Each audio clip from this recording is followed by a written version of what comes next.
Wabah virus corona bisa kita hindari bila mereka yang terkena penyakit ini melakukan isolasi diri. Tidak semua pasien corona harus dirawat di rumah sakit.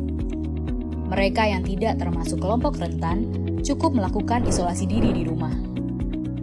Protokol isolasi diri sendiri dalam penanganan COVID-19.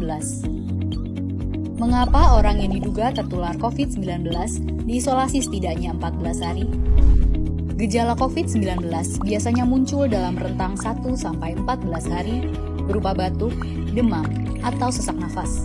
Dalam selang waktu itu, kondisi orang diduga terinfeksi COVID-19 diisolasi dan dipantau di rumah sakit, rumah, atau tempat lain. Untuk memastikan infeksi, akan dilakukan tes beberapa kali. Apabila Anda bukan kelompok rentan seperti lansia atau memiliki penyakit kronis lain seperti diabetes, jantung, kanker, penyakit paru kronik, AIDS, penyakit autoimun, dan sejenisnya, maka Anda dapat secara sukarela atau berdasarkan rekomendasi petugas kesehatan melakukan isolasi mandiri. Apakah isolasi mandiri itu?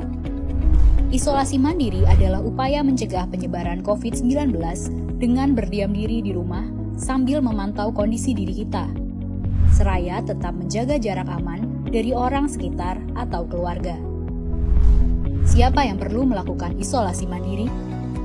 Siapapun yang memiliki gejala sakit seperti demam, batuk atau pilek, nyeri tenggorokan, atau gejala penyakit pernafasan lainnya, atau termasuk dalam kelompok orang dalam pemantauan atau ODP, yaitu orang yang pernah berkontak erat dengan pasien positif COVID-19 dan atau orang dengan riwayat perjalanan dari negara atau transmisi lokal COVID-19. Berapa lama waktu isolasi diri?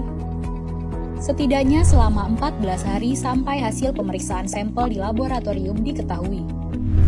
Apa yang perlu dilakukan saat isolasi mandiri?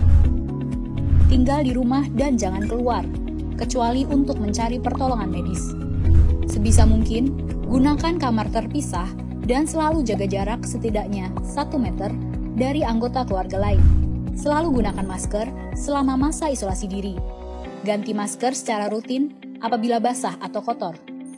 Lakukan pengukuran suhu harian dan observasi gejala seperti batuk atau kesulitan bernafas. Hindari berbagi peralatan makan seperti piring, sendok, garpu, dan gelas, perlengkapan mandi seperti handuk atau sikat gigi, dan juga benda berbahan kain, misalnya pakaian atau selimut. Terapkan perilaku hidup bersih dan sehat seperti makan makanan bergizi, rutin mencuci tangan dengan sabun dan air mengalir, serta melakukan etika batuk dan bersih. Upayakan berada di ruang terbuka dan berjemur sinar matahari setiap pagi. Jaga kebersihan rumah dengan cairan disinfektan, terutama untuk area atau permukaan yang sering tersentuh tangan. Hubungi segera fasilitas layanan kesehatan bila sakit memburuk, seperti mengalami sesak nafas. Apa yang tidak boleh dilakukan saat isolasi mandiri? Tidak boleh keluar rumah, termasuk untuk bekerja, apalagi ke ruang publik. Bila sangat terpaksa harus keluar, gunakan masker dan hindari transportasi publik atau tempat ramai. Tidak boleh berbagi alat makan, mandi, dan pakaian bersama anggota keluarga lainnya. Cuci peralatan makan dan pakaian secara mandiri, terpisah dari anggota keluarga lain. Bila harus berbagi kamar mandi atau mesin cuci pakaian, maka bersihkan dengan desinfektan setelah dipakai. Bagaimana menjaga pertahanan tubuh selama masa isolasi mandiri? Tetap terapkan pola hidup sehat, antara lain dengan makan makanan bergizi seimbang, perbanyak buah dan sayur, istirahat yang cukup, lakukan olahraga ringan, dan hindari merokok atau minum alkohol. Isolasi mandiri bukanlah sesuatu yang sulit, namun membutuhkan komitmen baik dari diri sendiri maupun keluarga dan orang terdekat.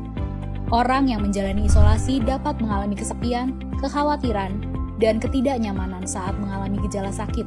Maka mereka perlu dibantu, didukung, dan diberi semangat. Mari saling berempati, perkuat solidaritas, dan bersama kita melawan corona.